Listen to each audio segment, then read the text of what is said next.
Ladies and gentlemen, welcome to Trail Mix, where the nuts might be a little stale, but the company is always fresh. Greg Crawford here, retired journalist working for nothing but the truth and Social Security checks. And today it is Saturday, the 20th of December, and over at the Kennedy Center, a mile or two away from here. Got a little cold for me to go over there myself, but we're going to be tracking it and getting some chatters in here. But first of all, I caught this fella over at the Kennedy Center yesterday when they unveiled the thing. I think he says it pretty well. Fascist lunatic tyrant's name on it. It is now time for the good-hearted people of this land to stand up. All you decent people need to rise up, creating a profound political crisis that will actually remove this regime from power. We can do it. We need your assistance. We need your help. Do not wait to participate. Now is the time for everyone to get into the streets and flood DC, flood your towns, flood this whole country, and remove this fascist lunatic tyrant's name on it. It is now time for the good-hearted people of this land to stand up. And here was the scene yesterday when they were finishing up the work. They didn't waste any time, did they? I'll go over here in a minute and get the, let's see, I'll have to find it, but I'll go get the actual finished product, what it looks like now. But local TV yesterday put a live camera right here on the Kennedy Center where they were covering up the deed with this blue tarp all day long, and then ended up with the finished product. And see here if I can maybe get along, move it on down the screen, fast forward through this thing and see if we can see. We get a little closer. Yeah, there's a little closer look. Now they're going to give us an ad. We don't need that. I'm going to go find the, oh no, maybe not. What's he doing? Oh yeah, he's selling something. Anyway, I'm going to go get the actual finished product here in a minute. And, but I guess we'll just go ahead and take a look at one of the news reports that we had on this that give us the background on what was going on. I like this. It's so Trump of him to do it, this one says. And then here we go.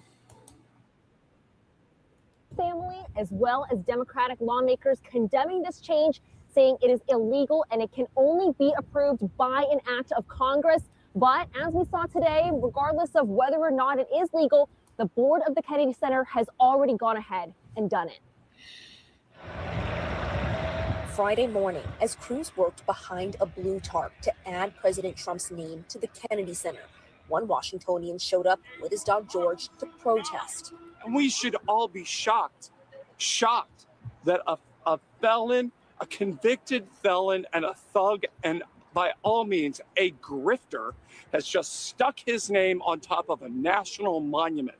President Trump has taken an interest in the Kennedy Center for months now. Back in February, he replaced multiple board members and named himself board chair. He also hosted the Kennedy Center Honors, something no sitting president has done before. President John F. Kennedy's grandson, Jack Schlossberg, says he's outraged by the name change. My grandparents would be mortified, and rightfully so. And John F. Kennedy's niece, Maria Shriver, writing on social media, "This is not dignified. This is not funny. This is way beneath the stature of the job. It's downright weird. It's obsessive in a weird way. Just when you think someone can't stoop any lower, down they go." White House Press Secretary Caroline Leavitt posted on X, the Kennedy Center board made the name change because of the, quote, unbelievable work President Trump has done over the last year in saving the building, not only from the standpoint of its reconstruction, but also financially and its reputation. But several Democratic lawmakers on the board say they tried to object to the name change, but were muted during the board meeting. We can't just blatantly decide to do something because a rigged board of people who are true and loyal to this president. We might say we can't, but he did. Question now is, what is anybody going to do about it? I mean, are they going to go to court? Or, I mean, everybody agrees that this isn't legal. What he's done, that Congress named this building, and only Congress contains the name. But there it is. That is the foundation of our jobs, our livelihoods, our careers. Now, you may recall earlier this month, President Trump also renamed the U.S. Institute of Peace after himself. Workers adding his name to that side of the side of that building as well. In addition, the president has also floated the idea of having the new Commander Stadium here in D.C. bearing his name as well. And the digital passes for the National Park Service feature President Trump's picture. Back to you.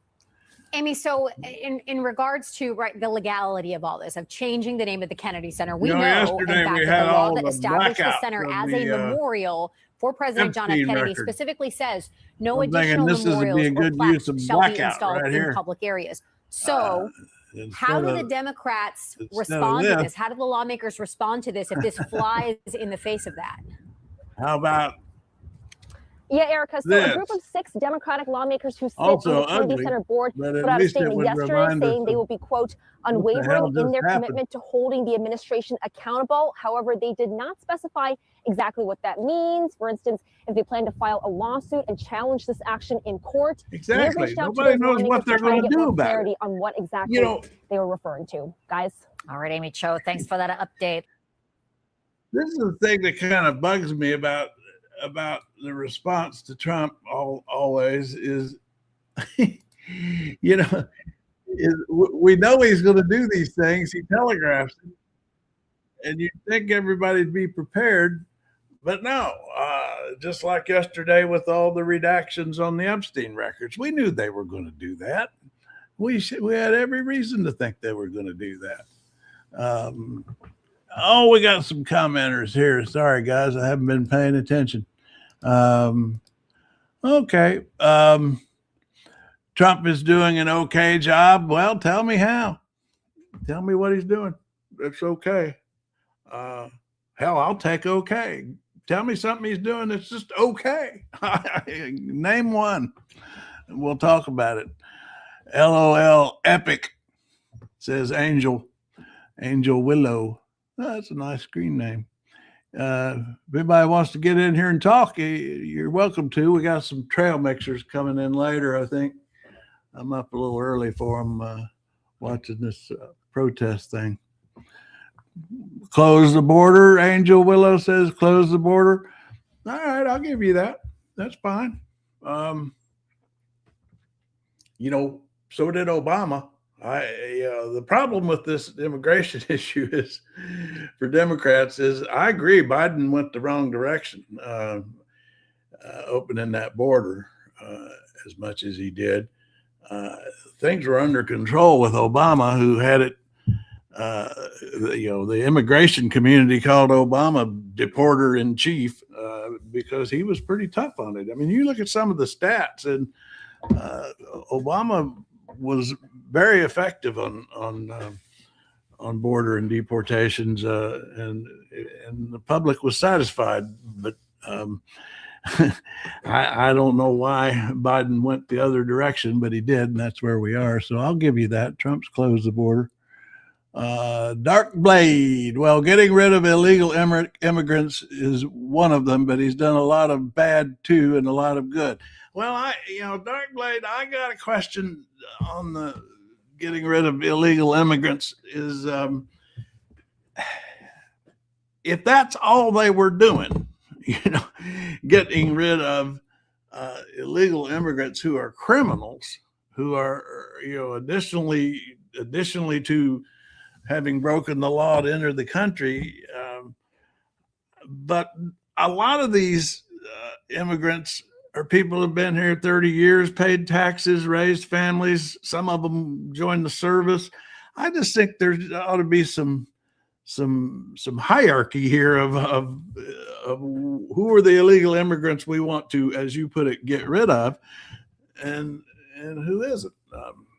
Seems to me that's needs a little more nuance than what we're doing right now, just rounding up everybody and throwing them out without a whole lot of, well, at least the courts are getting involved, and to some extent. The problem is, even with legal immigrants, we are letting too many people in when we don't have the infrastructure for it. Hence why everything is drastically unaffordable now. That's connecting a whole lot of dots, my friend. That you connecting some dots there that seems like a stretch. I don't know that you can blame all these problems on illegal immigrants. I think you got to revisit that question and get into some of the facts. Stuart, well, then they have had plenty of time to become legalized if they have been here that long. Well, I'll give you that. It is a long and expensive process, you know. It takes thousands of dollars because of the intricacies of our system for getting citizenship, and some people just plain can't afford it. But I'll give you that. I mean, we ought to have a system where it's easier for people to legitimately get their citizenship after they've been here 20, 30 years without having to mortgage their house to do it. Anybody on the Kennedy Center issue? Anybody worried about that? I'm not saying it's something that ought to keep you up at night, but it's just awfully weird to me. The man just putting his name on an iconic institution, and with just this board voting on it, the board that he had stacked with his own people, and it turns out it's not legal in the first place because Congress named the building, and only Congress can change the name. Oh, let's see. We staying on immigration. Look at the UK. They had stuff affordable before the whole Ukraine and Palestinian refugees came in, and now that they flooded into the UK, everything went up in price and houses being built. You know, I know we got to find causes for our problems, but scapegoating immigrants, I don't really think that's the answer. And I think you got to be mindful that it's a political agenda, particularly the right wing in Europe, to make that case, like Orban and Hungary, to turn the public against democracy and say, well, I'm the strong man. I'm going to fix all these problems. Give me all the power and make me president for life, which Orban in Hungary is getting ready to try to do, it appears. He's already been there for 20 years. I just say watch out for these right-wing politicians, maybe left-wing too, who use the immigration issue to excite the populace against these characters. They have to find somebody for us all to hate, and then present themselves as the protection against the people they've taught you to hate. And I just think that's some of what's going on here, blaming everything on immigrants like that. I don't think the facts hold that up too good. It's one of those things you kind of want to hear or want to believe or sounds good, but doesn't always hold up to scrutiny. I'm getting used to this comment board, by the way. It's a little hard to use. I've got it on the screen. I don't know if you can even see it on the screen very well, but it makes sense if our government is paying money to compensate these houses being built every minute. They going to want to get their money back somehow. I'm not sure I'm following that one, Stuart. I'm not sure I'm following that point. I don't agree with Trump on some issues, but some are going to be good for the U.S. But I see you're an objective person that will decide issue to issue. I try. I got to tell you, I'm not a fan of Trump as a person. I think he has a monstrous personality and is a horrible role model for our children, which bothers me because I think that is something the president ought to be. And I try to stay with him on some issues, but I don't do a very good job of it, because I think he's ham-fisted and cavalier and acts before he thinks too much. But he's certainly stirring things up, isn't he? He has stirred things up. I covered presidents for many years. I was in journalism for 35 years and covered I guess Reagan was the first president I covered, and here in Washington, in the Washington Bureau of the Orlando Sentinel, Florida paper. Did a lot of work for our parent paper, the Chicago Tribune. Covered a lot of presidents. I've never seen one like this, that's for sure. Whenever Trump says we've never seen anything like this before, I think, yep, that's right. We've never seen anything like you before. If they have to give money to contract these companies to build housing projects to accommodate new immigrants, okay, then the government will have to get the money back from that by raising the cost of living. So they're giving money to companies to build housing projects to accommodate new immigrants. But now I think you got to take into account taxes that immigrants pay. They are taxpayers, you know.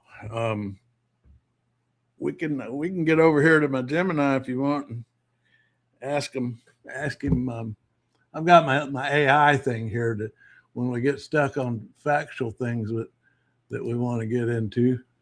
Let me see if I can.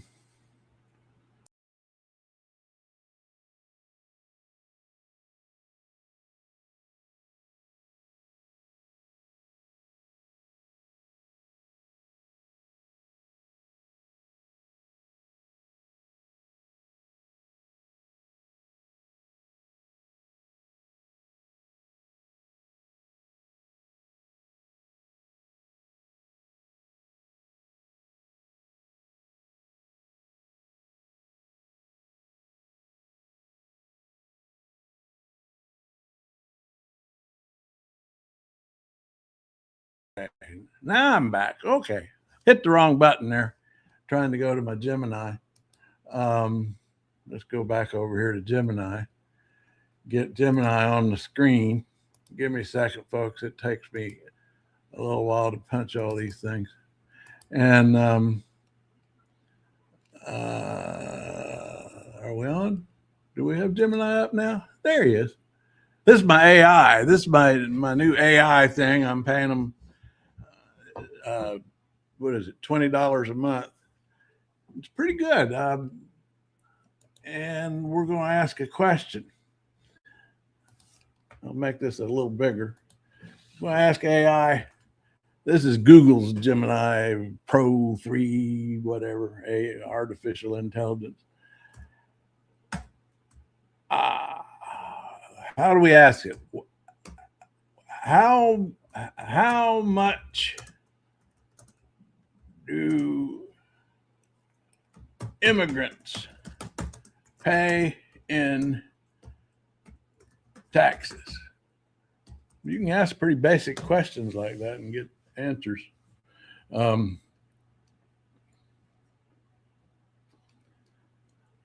right, I'll read this.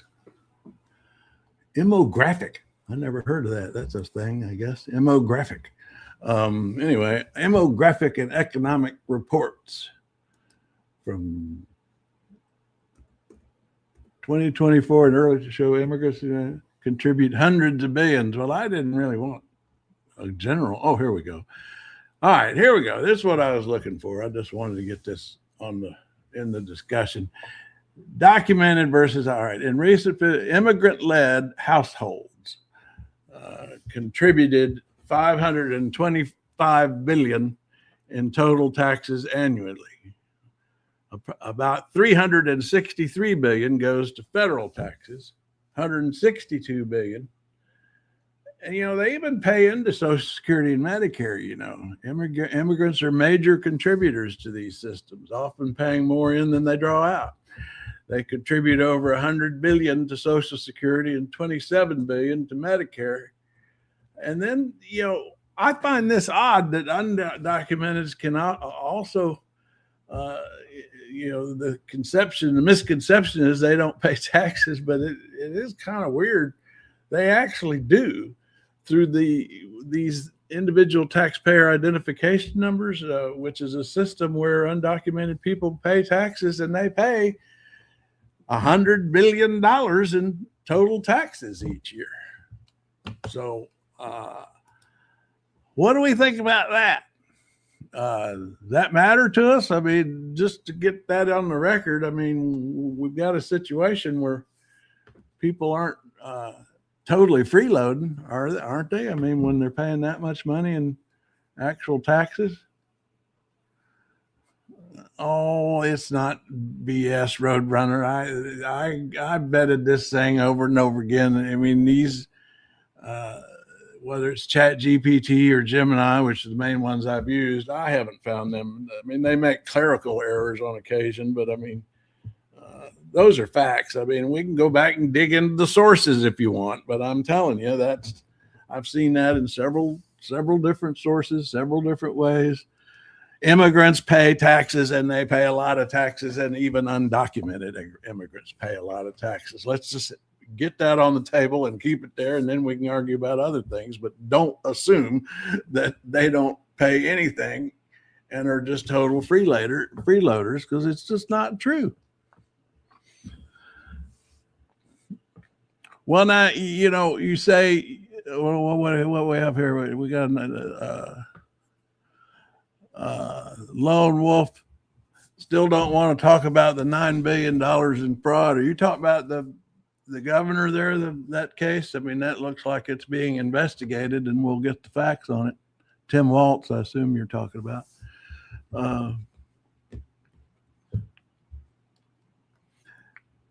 A migrant with an ITIN are not undocumented, though, technically.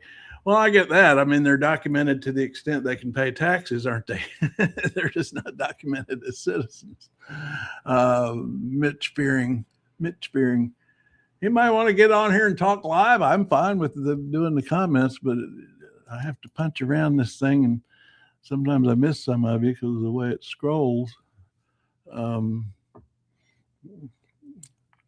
Okay, Angel, doesn't make any difference that immigrants pay taxes. Has nothing to do with our discussion. And $9 billion in fraud is what Democrats love. They do. And how do they do without a legal social? I agree, Roadrunner. I've always thought that's odd, but we do have this system, this what this thing was telling us about here, the ITIN card, individual taxpayer identification. You can get that despite not having a Social Security. It happens. It's there. I've always thought it's kind of odd too, but it's real.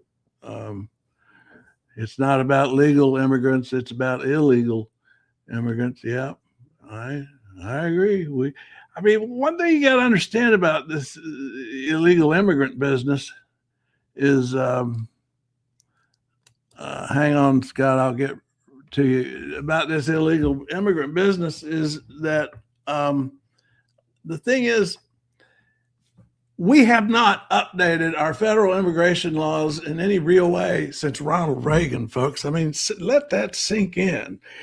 We have a system for seeking asylum, for seeking citizenship that is ridiculously outdated, underfunded, understaffed. We don't have enough judges, so that the process, if you want to become a citizen and you've gotten here, and I agree, coming here illegally is illegal, and they got here. But the process, and in some cases they did come here legally with green cards, and that they properly got, and then those expired, and that's many of the people we now call illegal immigrants actually came here legally, but their green cards expired, and the system is so crazy that converting that into real citizenship is horribly difficult. And there have been efforts. I give George W. Bush credit. He tried to update in a serious way our immigration system. And Democrats were with him and moderate Republicans, and guess who stopped it? The Republican conservatives who don't want a legal path for citizenship for any of these people. And so long as we have a system that basically prevents that, we're going to have a lot of illegal immigrants, a lot of them who came here legally, green cards expired, would love to become legal, and the system's just too damn difficult. I wanted to see something here, Scott Osage. I work construction. They get paid cash and are not paying taxes. Yeah, some do. I agree with that. But, the anecdotal evidence is true on what you're saying, but the aggregate evidence is says otherwise. That they're paying. Back over here, looking back at our numbers, undocumented immigrants pay nearly $100 billion in total taxes each year. And then we go back up here to just all immigrants, documented and undocumented. That's $500 billion, folks. Documented and undocumented immigrants at $525 billion in total taxes paid annually. There's no real getting around that, is there? There's still plenty to argue about, but I just want to say that ought to be on the table.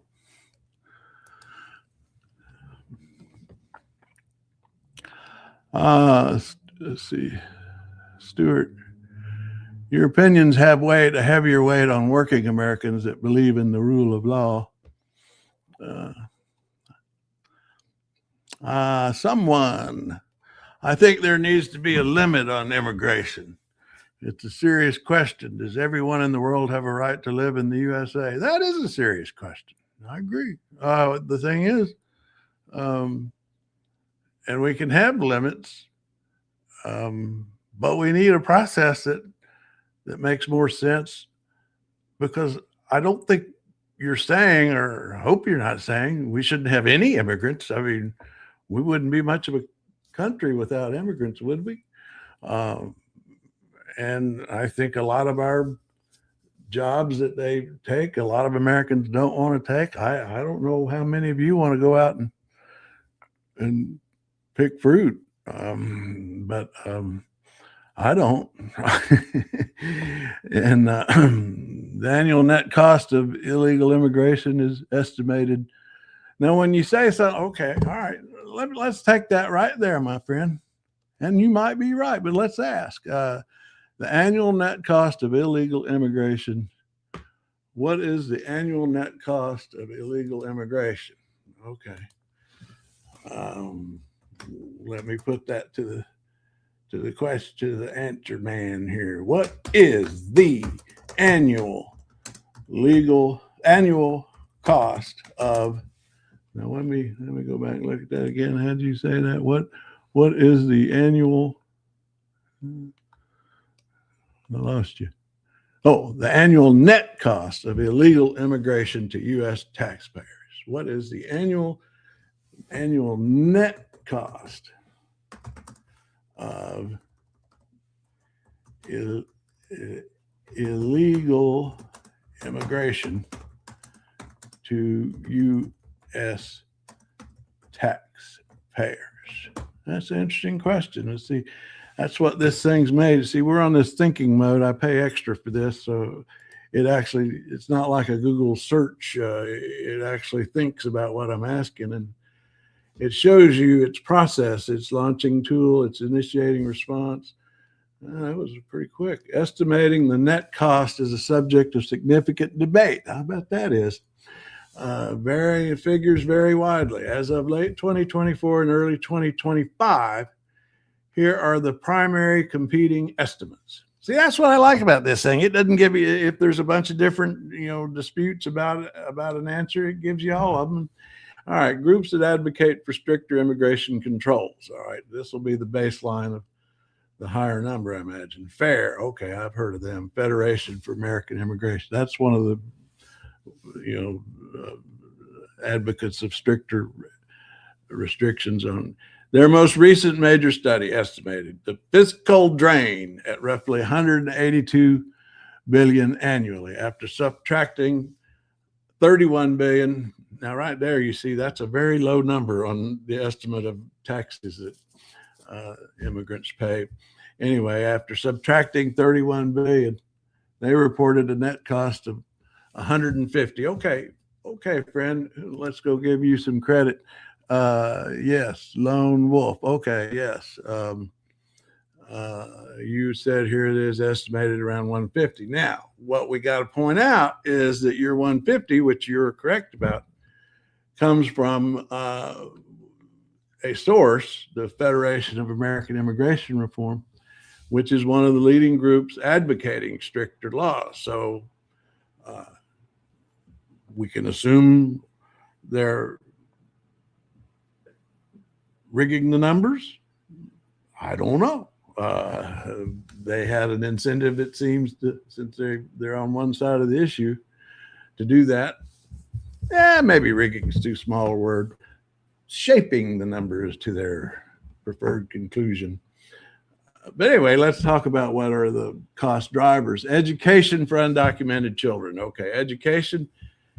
This is that same study, estimated 78 billion. Healthcare emergency services, 25 billion. That's because they don't have health insurance, I reckon. Anyway, now let's look at some of the other groups. Let's kind of get the spread, okay? The American Immigration Council.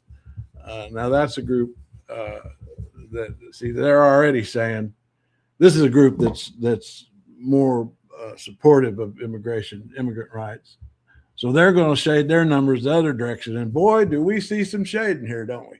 Now this group is saying immigrants kick in 100 billion in total taxes. Now we go back up here to the other group, and they're saying 31. So we've got a difference here between the two groups on either side of the issue.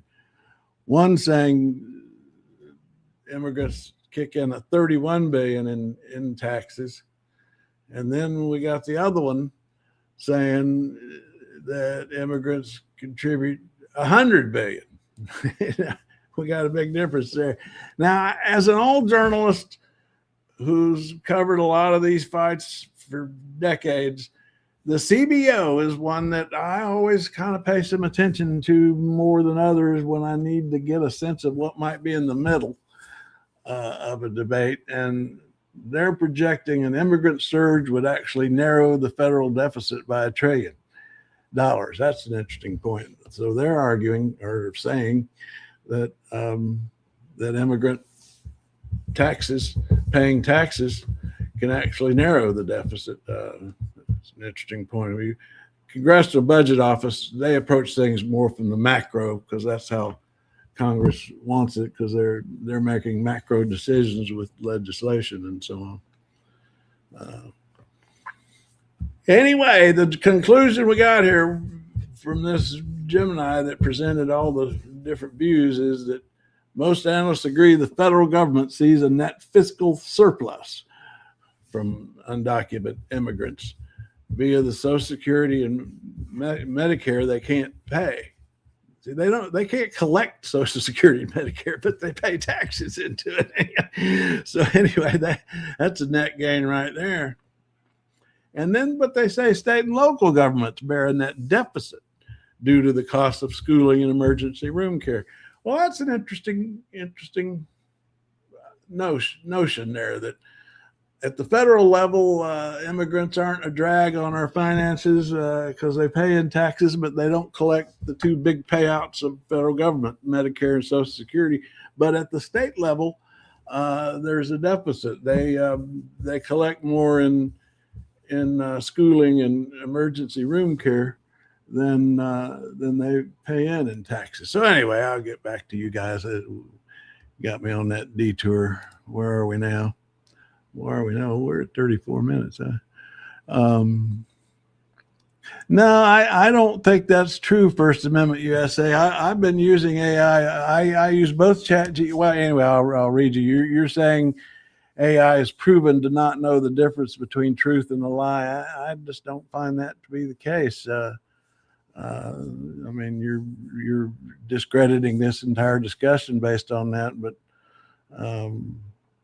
I don't think that's been the case that I've found. I mean, I've done a lot of researching over the years in my work, and I can spot these things. And when I use AI and I compare Chat GPT and Gemini, I have accounts with both, and they usually line up. And I have not found any such thing as you're saying, that they don't know the difference between a truth and a lie. I'd say that's the job of humans. humans are the ones who often don't know the difference between a truth and a lie.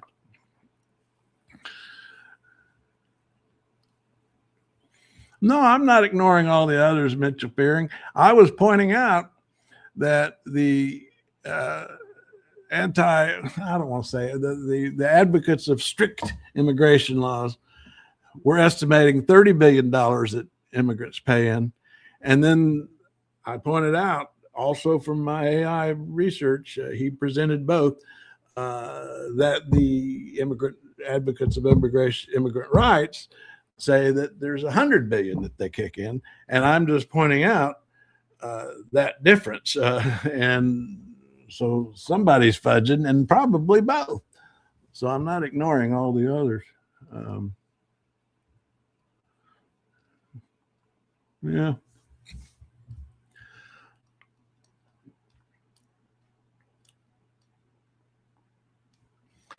Well, I think we run this one into the ground. I'm going to get back to the Kennedy Center if y'all are interested, and see. Here they are. Here they are actually putting the letters up. Let's take a look at that. We see that? Yeah. There they are actually putting Trump's name on the Kennedy Center. Does anybody have an opinion about that?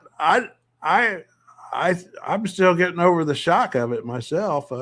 I just don't understand why he wants this so bad, and what it accomplishes for the world at large. It's not legal. I mean, you go back and look at the federal code on this.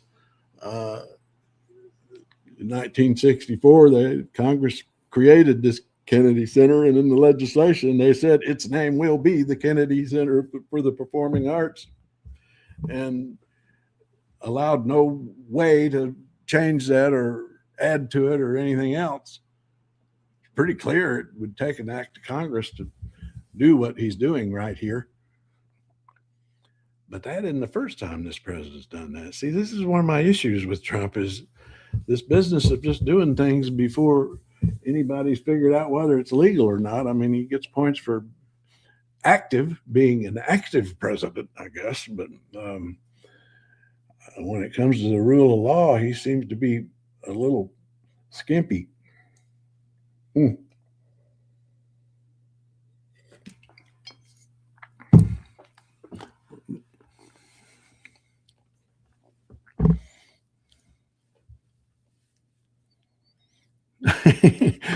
Yeah, I think you're probably right, Stuart. The Kennedy Center issue is not a surprise. It's the weeds he drags you through. It's meaningless to most Americans. Yeah. It's just weird. It's just plain weird to have a president who wants to do this kind of stuff, meaningless or not.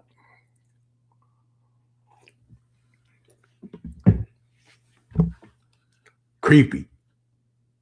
I'd even call it creepy. Go over here and see what we got in the way of coverage on this.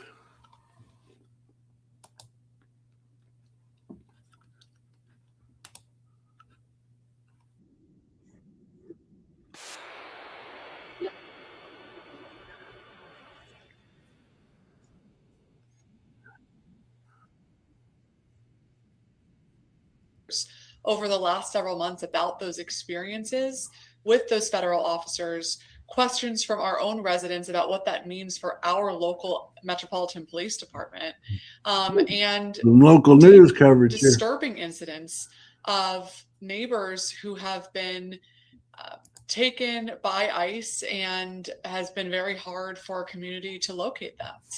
And so this letter that I sent today that was signed by every one of my council colleagues was really an effort to get to the bottom of what is going on with the federal.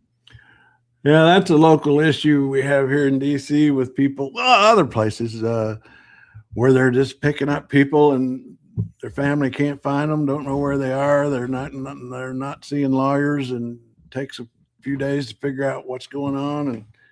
And in some cases, by the time they locate them and get to a judge and get an order to have them released because there were no grounds to detain them in the first place, they've sent them to another country.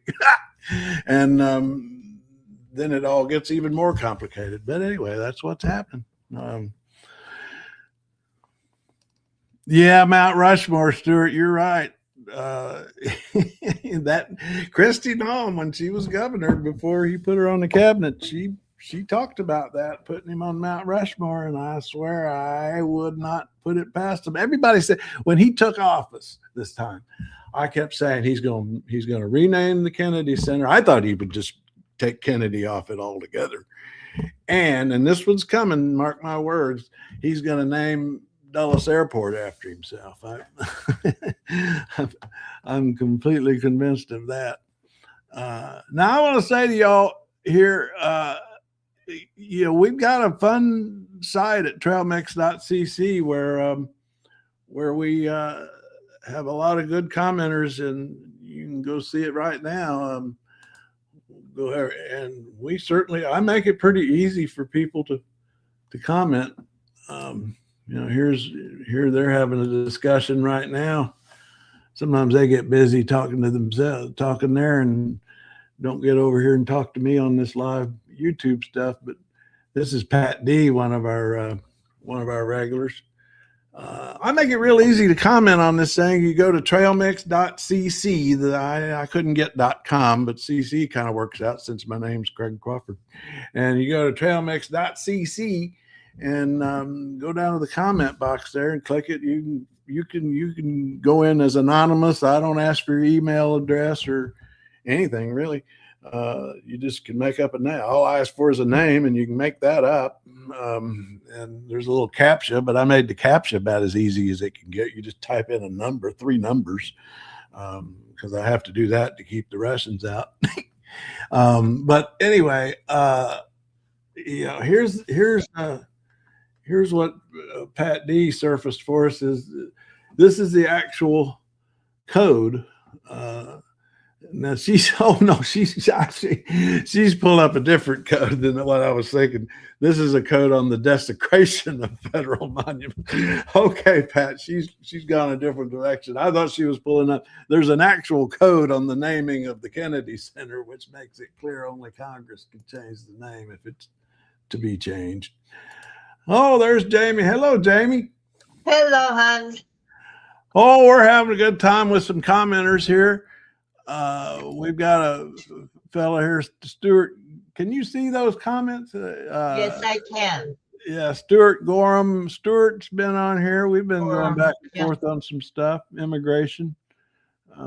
They're not calling me too many names. We're getting along. I like it. He says you're being respectful, which you usually are, which I try to be and sometimes fail. Well, respect begets respect. It's like it's a two-way street. But I was just doing a pitch here to folks. You know, even if they want to disagree with us, you know, I'm really eager to get more commenters on Trail Mix, because we're just sort of a hidden gem on the internet. Yes. The one thing I would really like to get across to all of the people who have differing opinions is that for me, this is not about left, right, particular issues, none of that.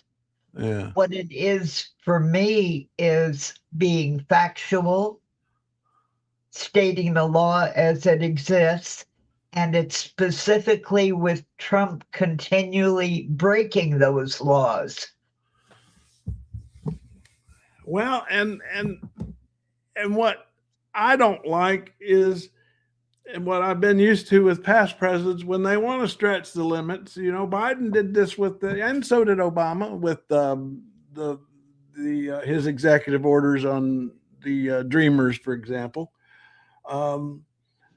You know, he issues an order, it gets challenged, it goes to court, and then he waited until the courts ruled, you know, before doing whatever he ordered. That's the norm, you know, when presidents do things, is they respect, and unfortunately the courts take a long time, but they respect the court's role and wait for a decision before they move ahead. And this is what bugs me about Trump. He just does these things and then waits for everybody to catch up. I mean, in this Kennedy Center, it might not be a big deal, you know, to the but the whole east wing of the White House is a big deal. Well, that's another one.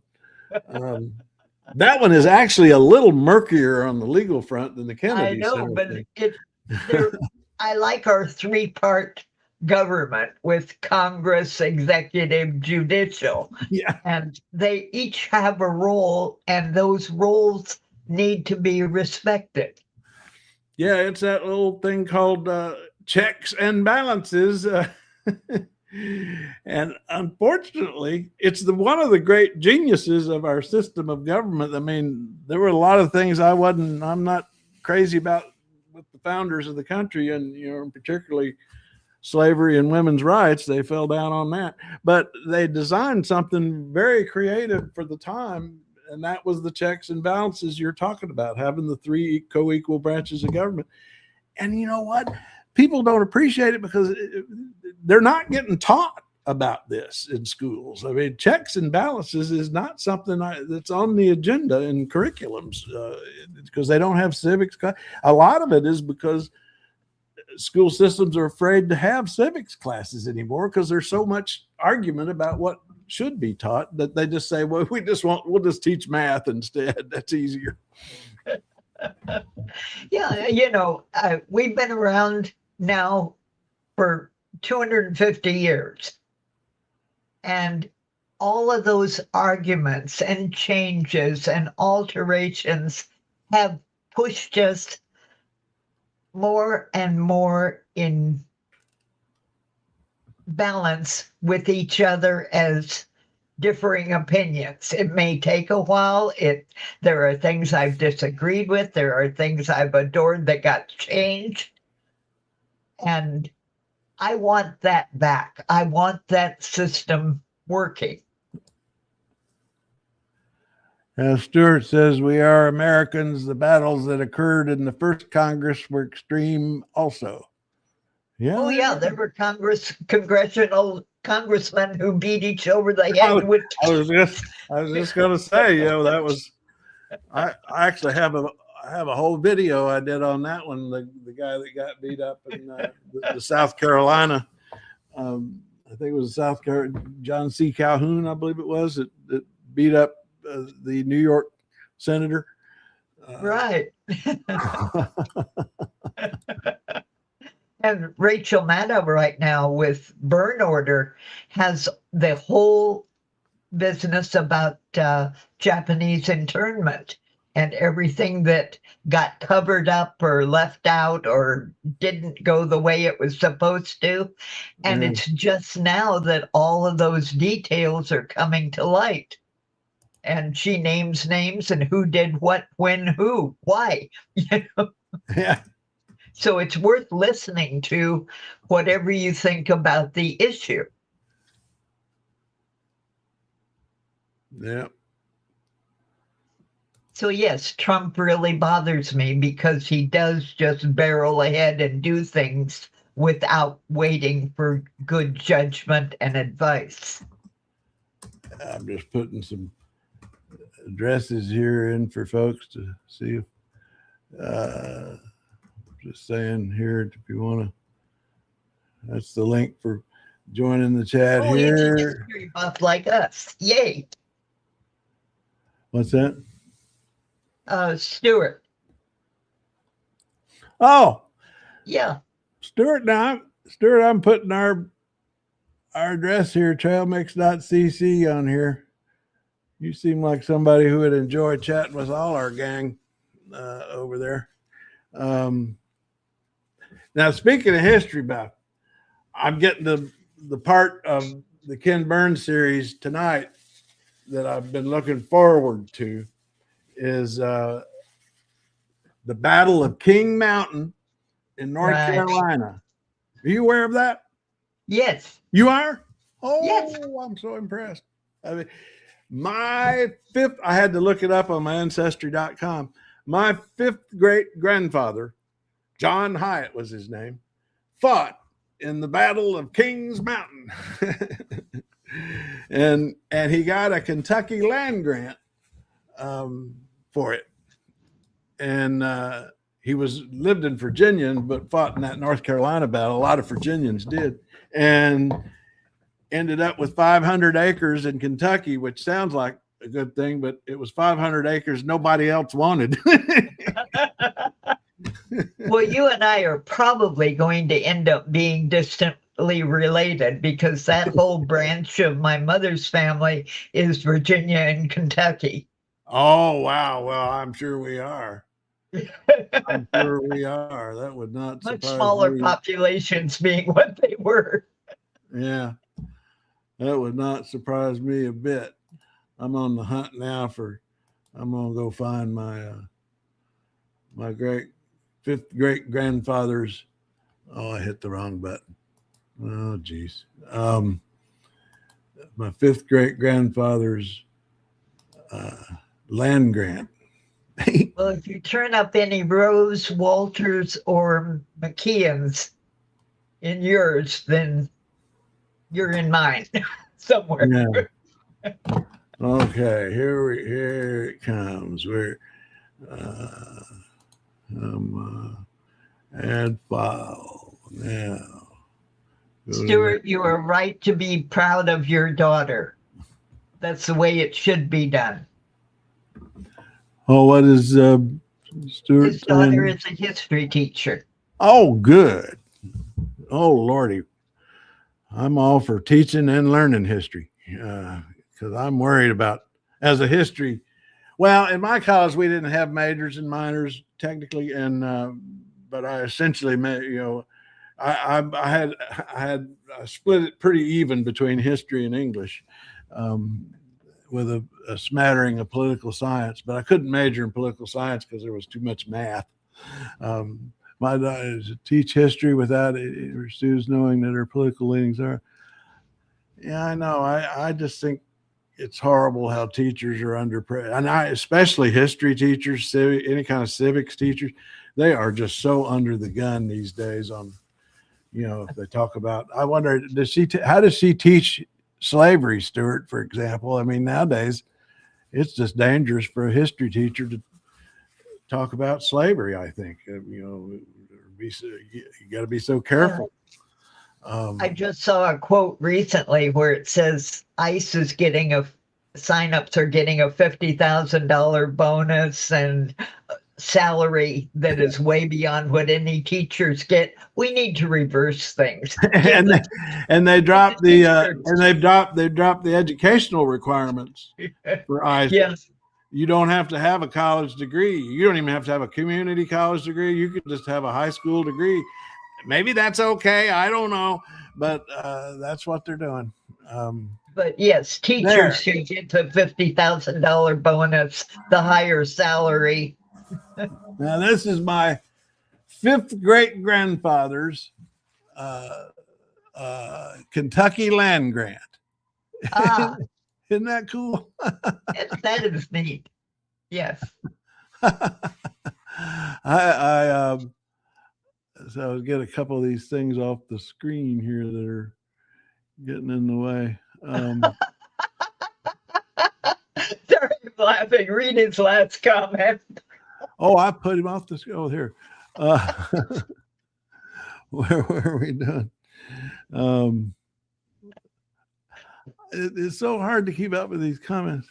Oh, it's my youngest daughter is a registered nurse. Go ahead. My youngest daughter is a registered nurse. She is there to clean up the blood between the family argument.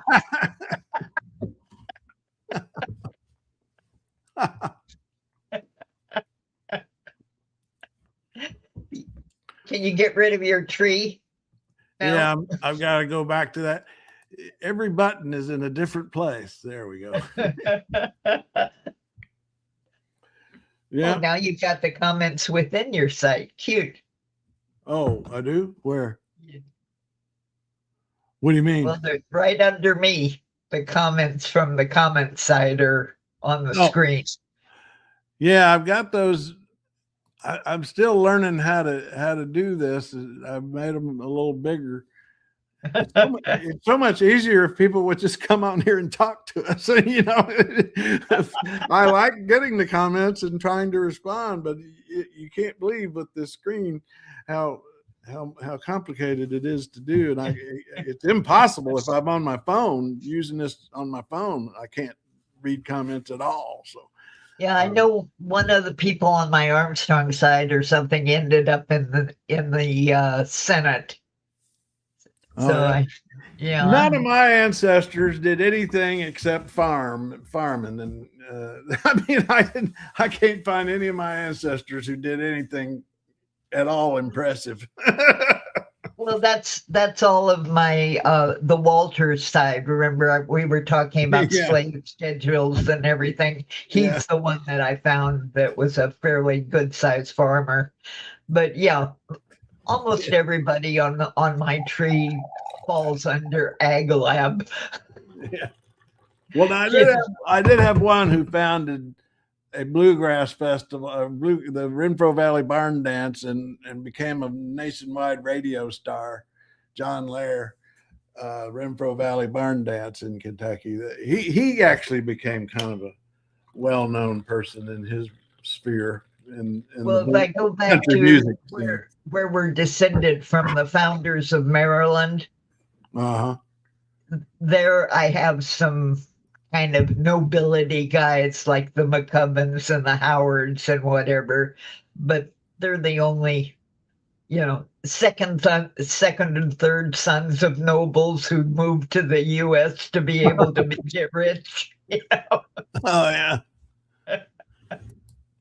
I'm going to go see if I can find any live coverage of let's see, what time is it? Yeah, it's about 11 o'clock. They should be cranking up that Kennedy Center protest. Oh, okay. And I got distracted, but the commenters here got me all distracted on immigration earlier, and I lost track of what I was doing, which is fine. But I can't shoot. I don't see anything current. Oh, I know what I was going to do. I need to check the live feeds of the local news. See what she doesn't. Okay, he's answering you about the slavery. Oh.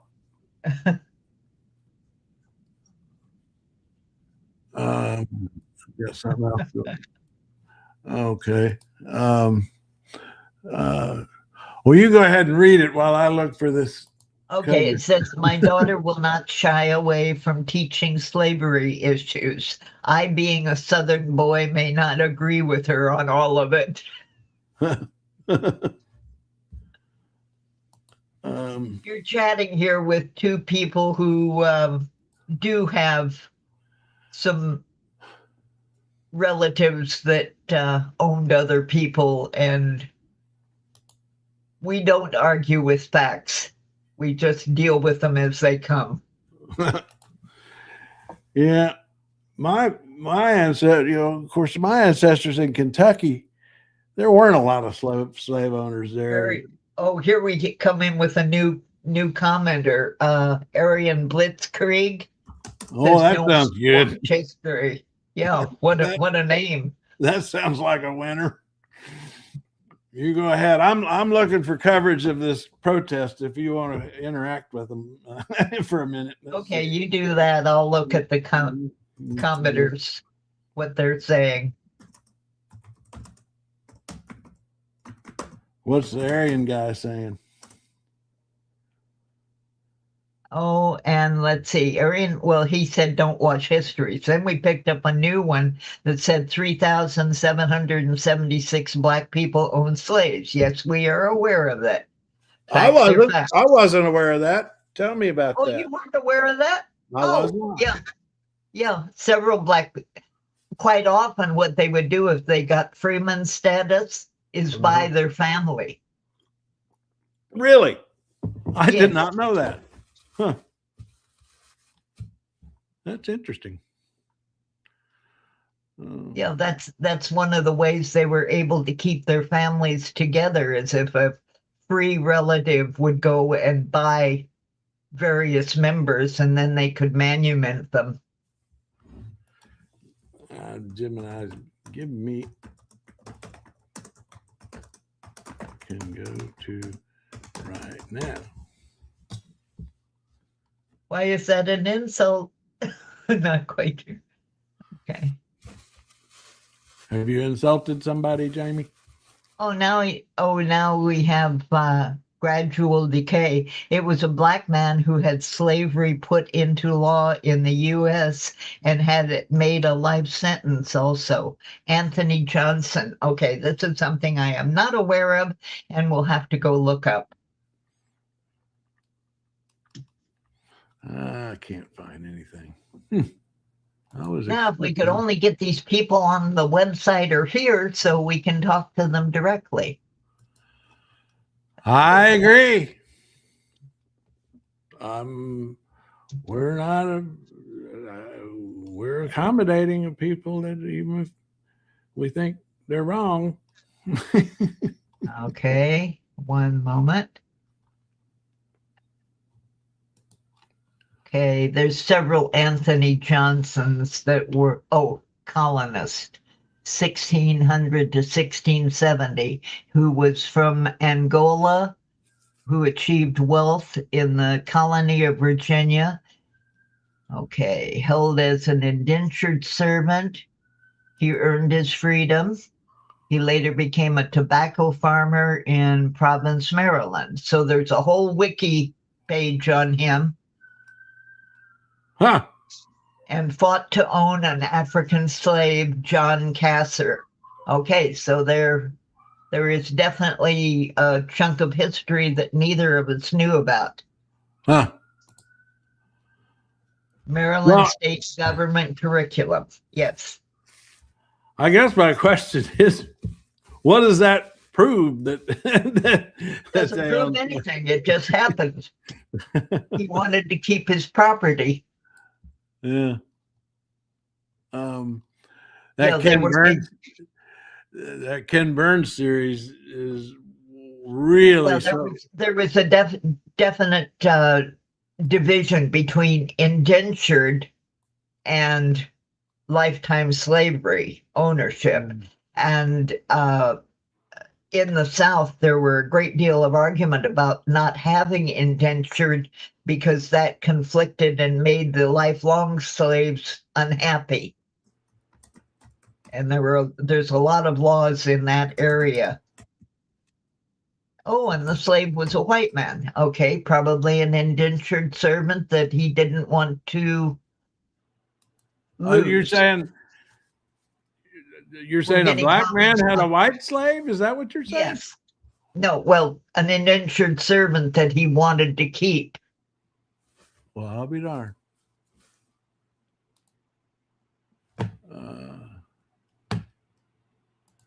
Well, I should have gone over to that. I thought I could be lazy and get that protest online here. I could have gone over there myself. Okay, Gradual, we understand the difference between indentured and slavery. So we're okay there. And yes, it is an interesting piece of history and the laws surrounding it. Well, one of the interesting things about Ken Burns series, I thought, was that I'd always known this to some extent, but it's more than I thought, is how much the colonials, how many of them were actually, particularly the South, of course, Virginia, their revolt was about protecting slavery. And the reason for that is that the British started offering freedom to slaves to come over and fight with them, and many did. And that is the moment, that may have been a very big tactical mistake on the part of the British, because a lot of the Southern plantation owners were kind of iffy about the whole revolution thing, and they did a lot of trade with Britain, and so they were not super supportive of the revolution. But when Britain started freeing slaves, that provoked the potential for slave revolts, and that's when the rich plantation owners kicked in to the revolutionary movement with money and everything else, and that was a big turning point that helped us win the revolution. Was slave owners deciding it was to their benefit to fight Britain all of a sudden. I found that so interesting. I'd always kind of heard that. I had a history professor who always made that case, and we thought he was just kind of stretching the truth. But this Ken Burns series dug into that pretty deeply.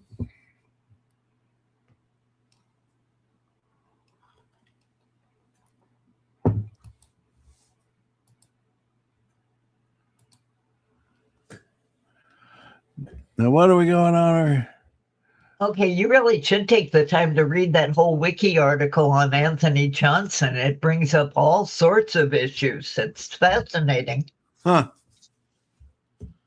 Anthony Johnson.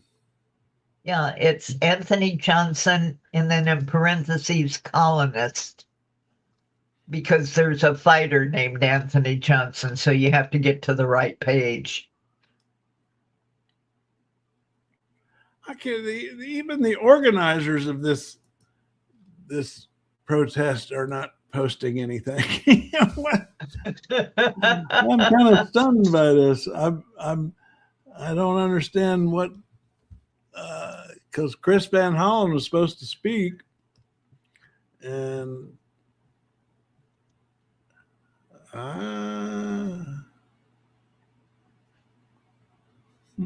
here's an X. Here's an X. Somebody posting on X. See what they got.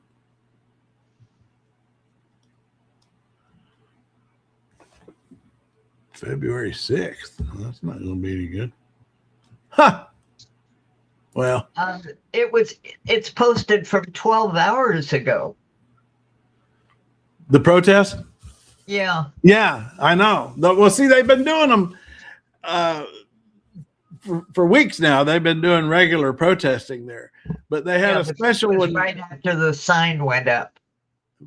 Yeah, well, yeah, but I mean, I'm talking about even before that, when he started taking over the Kennedy Center and changing the venue. Oh yeah, they did dances and everything. Right.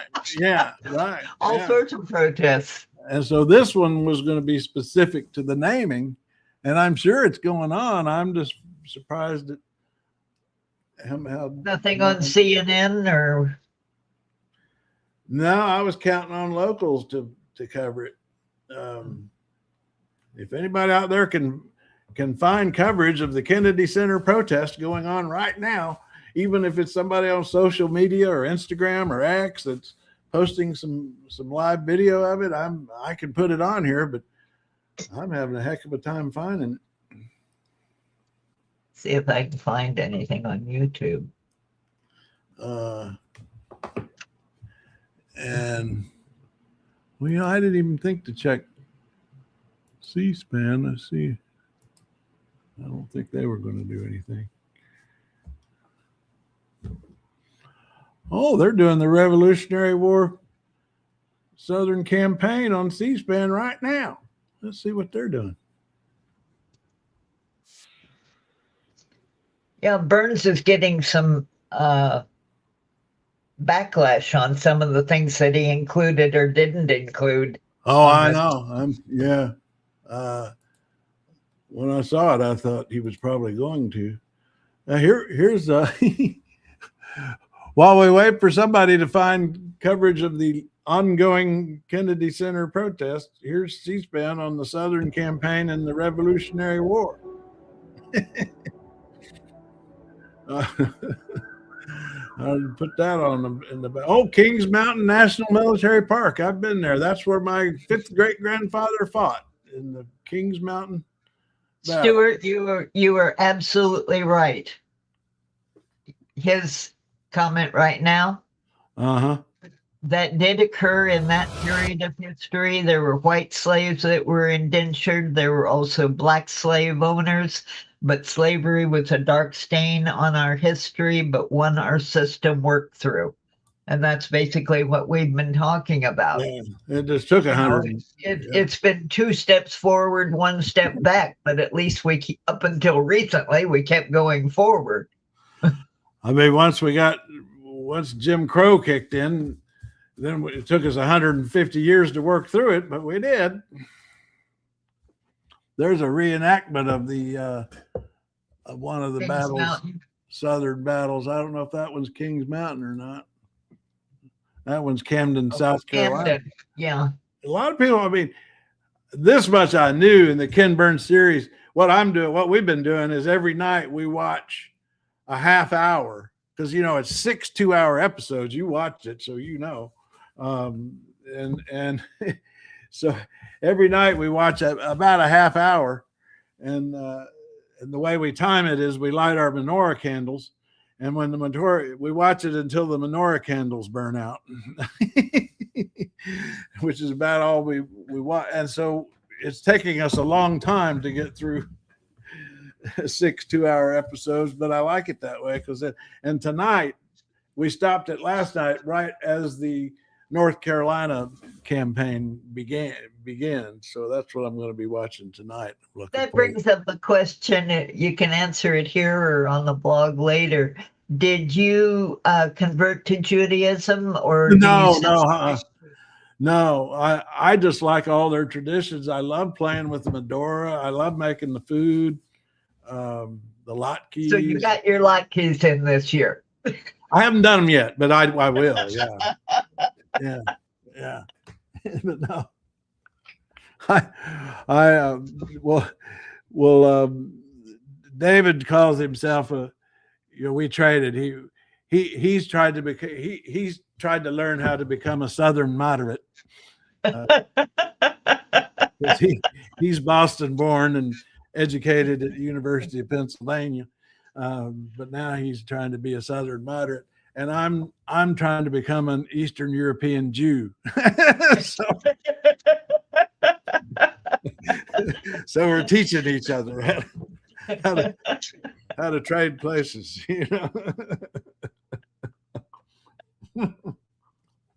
Yeah, I've got kind of a similar history in that I was I had a really checkered upbringing with different towns virtually every single year, and some years got crazier than others growing up. But so I've been through just about every conceivable religion that went with it, depending on where I was, who I was with, or when I was with.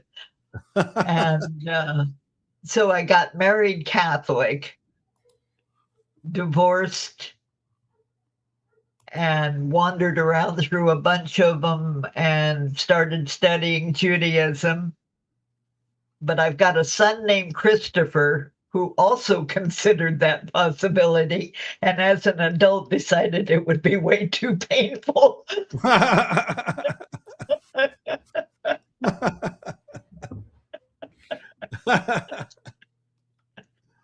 That's about as nice as I can phrase that. Oh, I found somebody hollering. Here's somebody hollering. Where are the people? Where is Congress? Oh, Stuart Gorham was a detective. You really have to get on the website, Stuart. Yes. I think we found a trail mixer if we can just convince him. Yeah, he's perfect for trail mix. This guy's worked up. Here's somebody hollering. Man's name on this building. I want to film this for my kids and my grandkids. Oh, he's out walking his dog and screaming at the Kennedy Center. This is America. I like this. Democracy has died in D.C. Then we had another one here. Let's see. Fascist lunatic tyrant's name on it. It is now time for the good-hearted people of this land to stand up. All you decent people need to rise up, creating a profound political crisis that will actually remove this regime from power. We can do it. We need your assistance. I just love a man in a Santa hat calling for a revolution. That is special. We need your help. Do not wait. Yeah, but all of our tame Democrats are protesting every time someone says impeachment. It's a no, don't mess with the midterms. Shut up, be quiet. Yeah. Well, I do think I mean, why not? I think if Democrats can, I say make that a midterm campaign issue, is get Democrats in control of the House and we'll impeach him again. Why not? 3 times. Why not? Sure. 3 times a charm. But you got to get there first, and I guess they don't want to mess with it. I'm saying it's a way to get some votes for it. Get people, Might be, or at least fire up the base to get out and vote for Democrats. So then we can. And it's not really just that. One reason you're going to see Trump and the Republicans just pull out all the stops to keep Democrats from getting any part of Congress, control of Congress, is they know that all the investigations will begin. We'll start looking into. We'll get hearings on why is Jared Kushner sitting on $5 billion from the Saudis? What was that for? All kinds of stuff. The crypto crimes, and some of this crypto business is so stinky. There's a lot to investigate that's not getting done so long as Trump controls House and Senate. Okay, I got to talk to Stuart for a minute. Stuart, that is exactly what makes you perfect for the website, not just the chat. You need to come over and find some like-minded people. We've got a mix over there. It may lean left, but you would be welcome.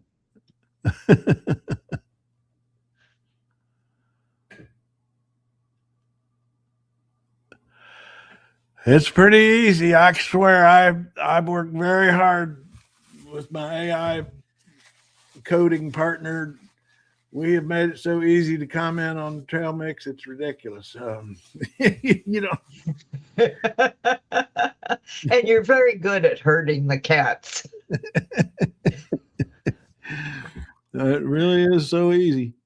Anon gets his feathers ruffled all the time, accuses us of trying to drive him out. We keep saying, nobody's sending you anywhere. Just keep commenting. Yeah. You talking about Anon? Are you talking about? Yeah. Yes, Stuart, it's perfectly okay. We do actually have some Republicans there. He says he leans conservative. Well, yeah, but these days there's a difference between a thinking conservative and whatever some of these MAGA people are. I mean, Yes. I mean, part of the thing that I have conservative Republican, what I call traditional conservative Republican friends who've been Republicans all their lives, and they believe in small government and all those things. And I just feel like Trump has conned nobody more than conservative traditional Republicans into thinking that he's one of them. You know, it's just I'm just pointing out here, if you go to trailmix.cc on this I'm too objective to be MAGA. Yes, we know. Yeah, that's my point. Is there are many people like Stewart out there who I kind of feel sorry for, because they don't have a party anymore. I mean, the Republican Party has left them. They don't want to be Democrats, so I don't know what they're supposed to do. We have the same problem with some of our far left people.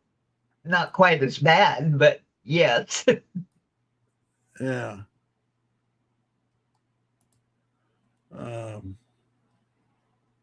There's the page I'm looking for. Now, why isn't it on the screen here? Oh, it is on the screen. Oh, okay. Yes, it's on the screen. Oh, okay. You come find us, Stuart. We're happy to have you. Well, I just want to point out, because I worked very hard at creating this comment box with my AI partner, because now that I have AI to help me, he can write code, HTML code that I cannot do.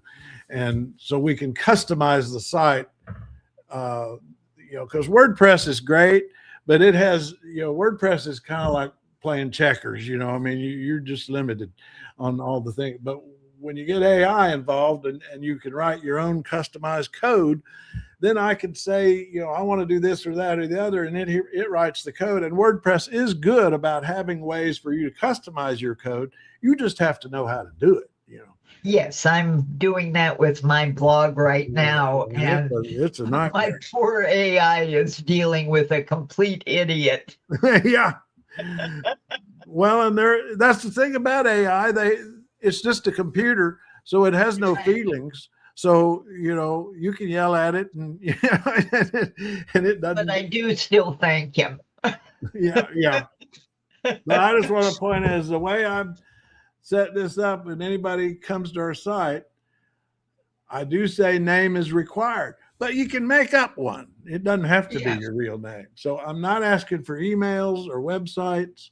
And then, if you're already registered, you can log in, or if you're new, you can register. If you want to register, you can click register here and go register, and then you can have a permanent screen name and a password, and put on your own avatar and all that kind of stuff. Right.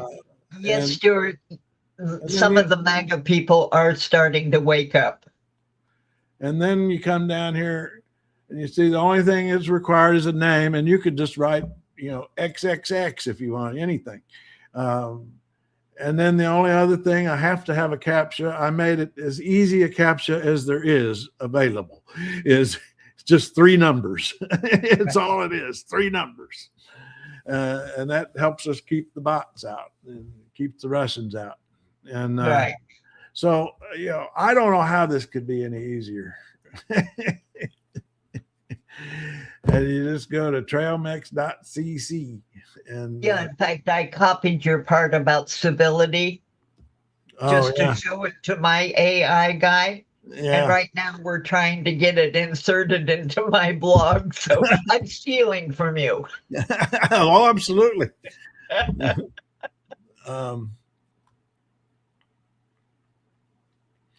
I see here Ivy's posted her latest meme. We have I didn't mean to say, was that Ivy or is that Rebellious Renee? I don't know. They both put memes on. That's a pretty good one.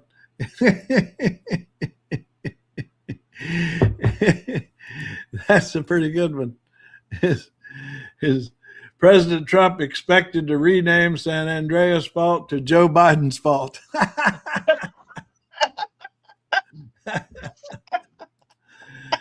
That's a meme. That is a funny one.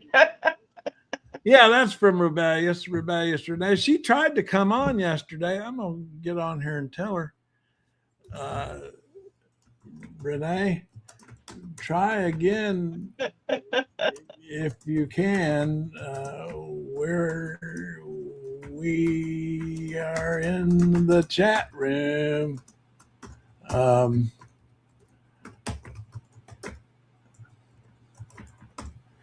trailmix.cc/chat, or this one gets a little more complicated, but the direct link to the chat room, to this platform is right here. Put that over on Blue Sky, just so everybody could see it. Yeah, I put notices on Blue Sky and X, and CAPTCHA cannot be empty. Oh, I forgot I wasn't logged in when I did that. I was sitting here showing. Well, here, I'll just go ahead and make up. Let's see. Well, I'll just go ahead and I can just put Craig on here. And because, see, I'm not actually logged in right now. This will show how easy it is to comment. All right. So I put this comment up here to Renee, telling her we're in the chat room and asking her to try again, because she tried to come in yesterday. And then you just 3 numbers for the CAPTCHA, 329, back, and you're done. How could that be any easier? Anyway, go back over here to get us some more protesters. Oh, that's interesting.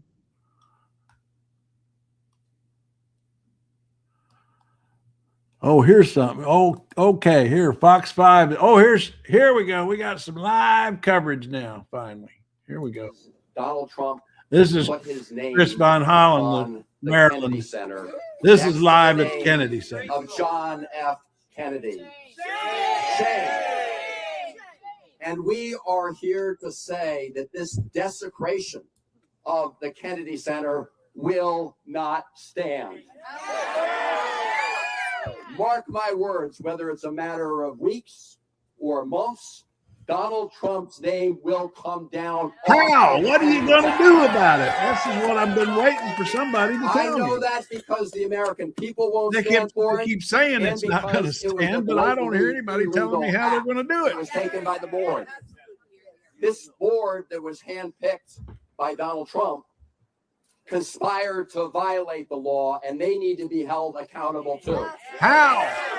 Because the law is very clear that this memorial was named after John F. Kennedy. Yes, that's right. One of my earliest There's what it memories looks like was right now. going with my father. That's what it looks like the rotunda right of the now. United States Capitol to see the casket Here's what I of want John to F. do. Kennedy lying in state. And this I just want to black it out. memorial was dedicated in his honor. Just like they blacked out all those Because Epstein documents The yesterday. fact he was a great I just president, want to put a big also black car across. part of what made him a great president.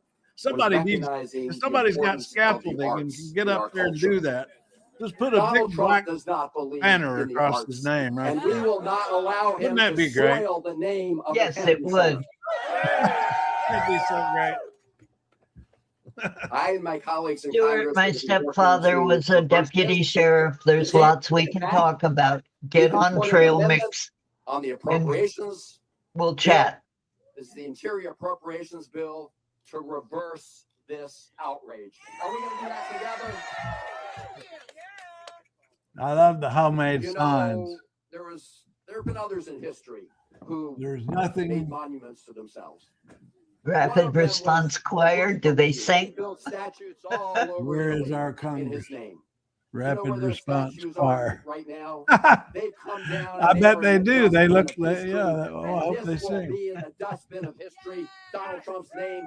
And Because these protesters have been, by nature, they're creative because they're art. It's a group called something, the arts, save the arts. Anyway, so there are a lot of Kennedy Center performers and so on. So their protests have been kind of fun. He puts his name next to that of John F. Kennedy to try to build himself up. Are we going to let that stand? Hell no, we're not going to let that stand. He's also somebody who wants to put his name. Oh, here we got somebody, right? I mean, the Metal Whisperer. The Metal Whisperer. That's an interesting screen name. Right? That's great. Are you referring to my blackout of the Kennedy Center? The Metal Whisperer. He thinks he's Is that what you're referring to?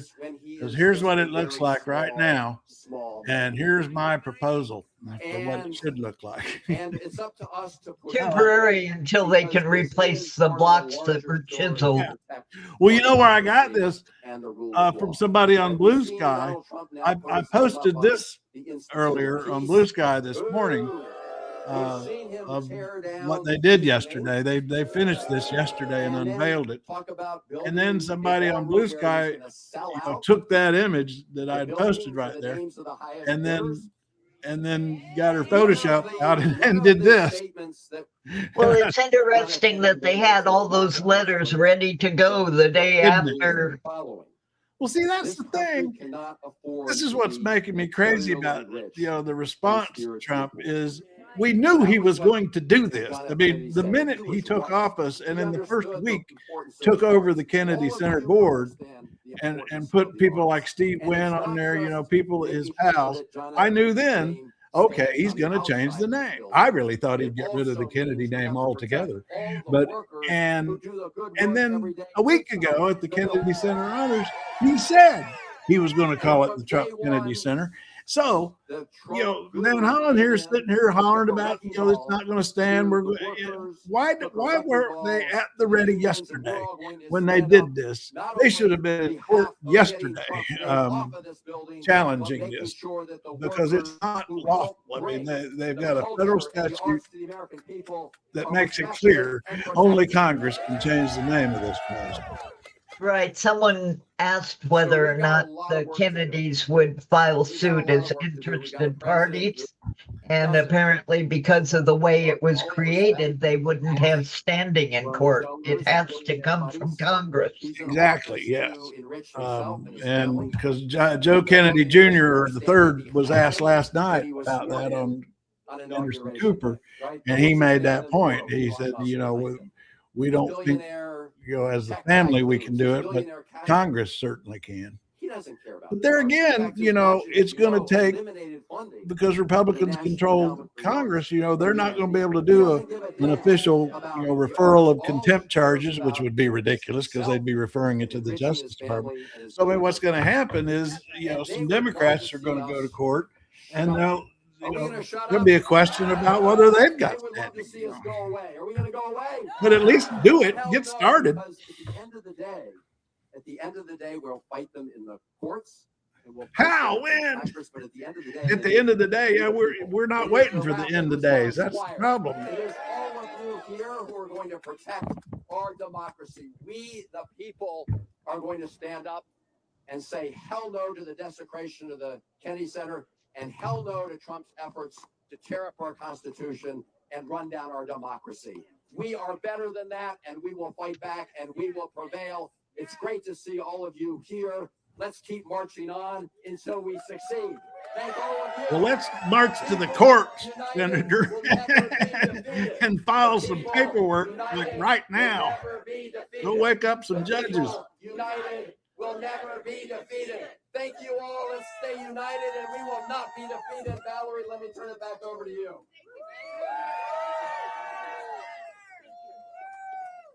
Thank you so much. Go back to the old ribbons with the rainbow stripes. I like that they're calling it the Kennedy dishonors. Yeah.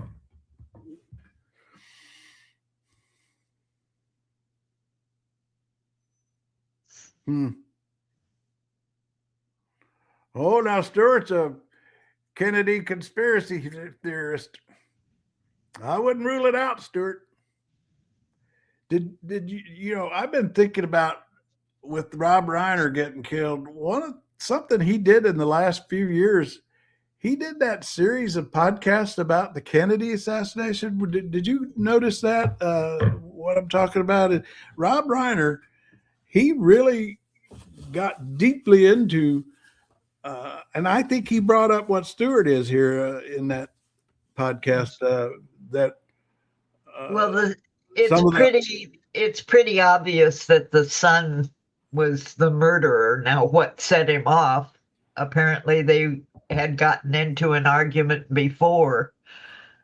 Well, David said he saw something where they were saying he's schizophrenic. Right. That may be his lawyer. That may be his lawyer setting up an insanity defense. Oh, here's the drag queen. Hang on, let me get this. She did all the protests. She did all the protests. A local DC drag performer who focuses on bringing joy, love, and hope. One of my great honors was to perform in a small venue at the Kennedy Center last year. Right?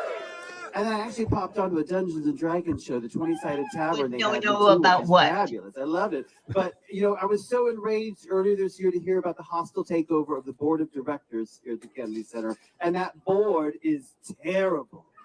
A man who hadn't even stepped foot inside of this beautiful memorial until June for Les Mis, when some of my drag friends and I showed up to welcome him. Right?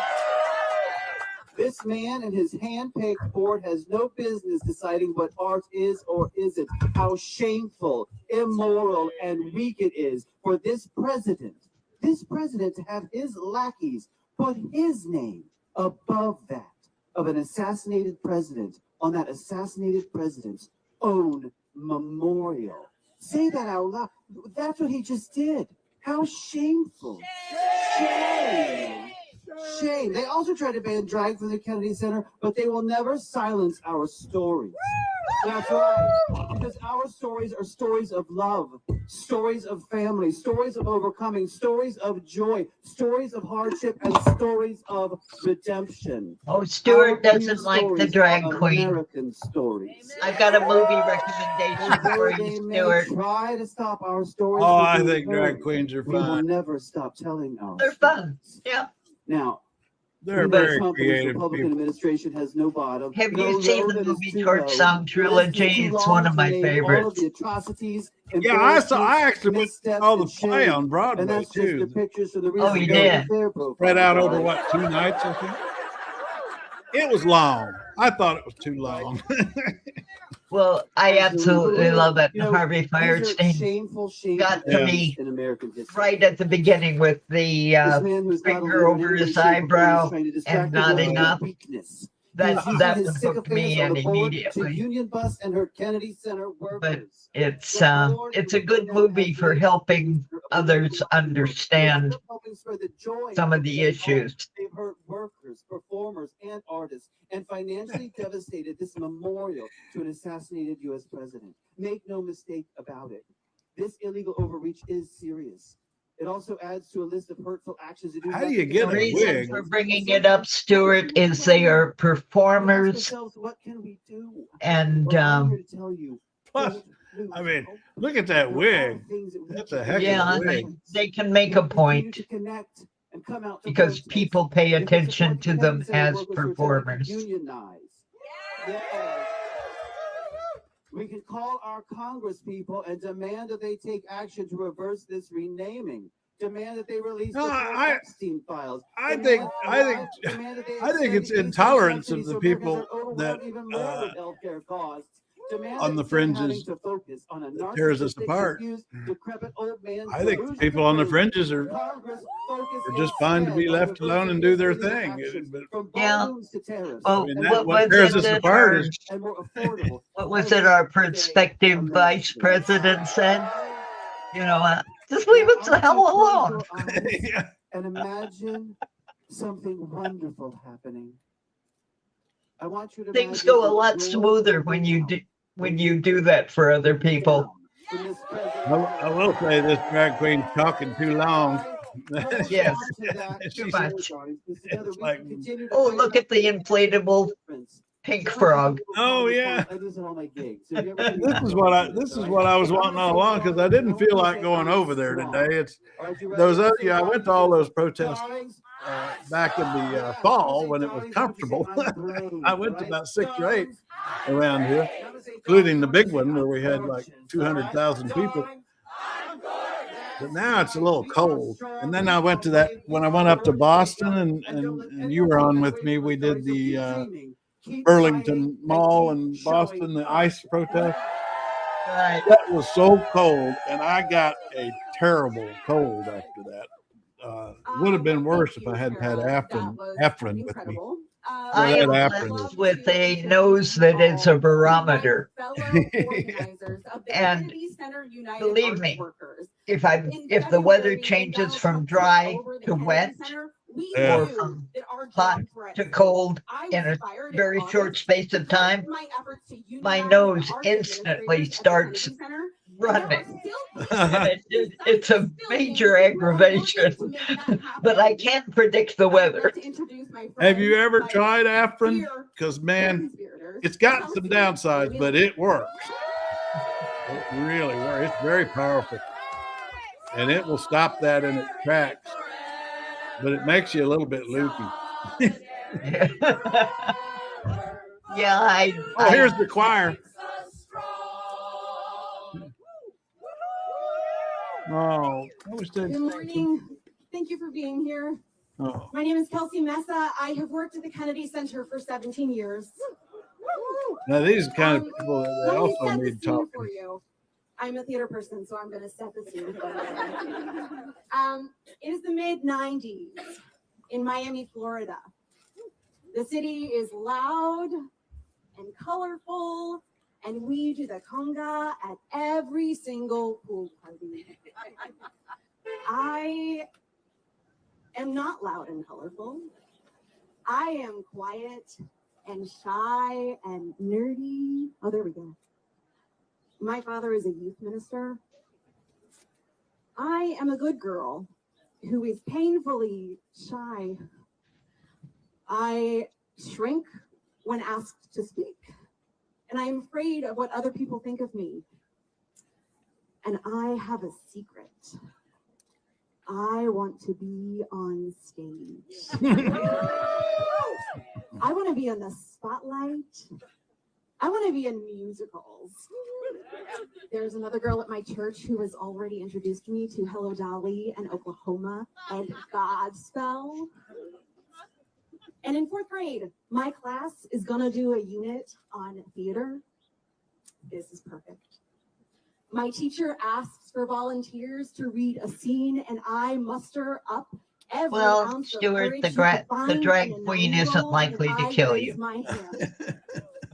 And then from a couple of rows back, I hear my classmate Unless Andrea you say, get in the way of her heels. quiet.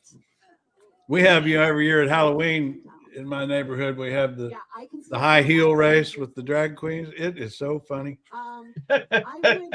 They race down the street in high heels. I would learn that you do need more than actors in the theater. Craig, I have to jump out. I've got things to do. I Yeah. hope somebody comes in and I've had joins this you. going on. I need to wrap. Stuart, we're serious about inviting you to get over on trailmix.cc and try out. Just go over there and try it out. Make a comment. We'll respond. I really think you'd enjoy it. Anyway, gotta go. All right, so long, Jamie. All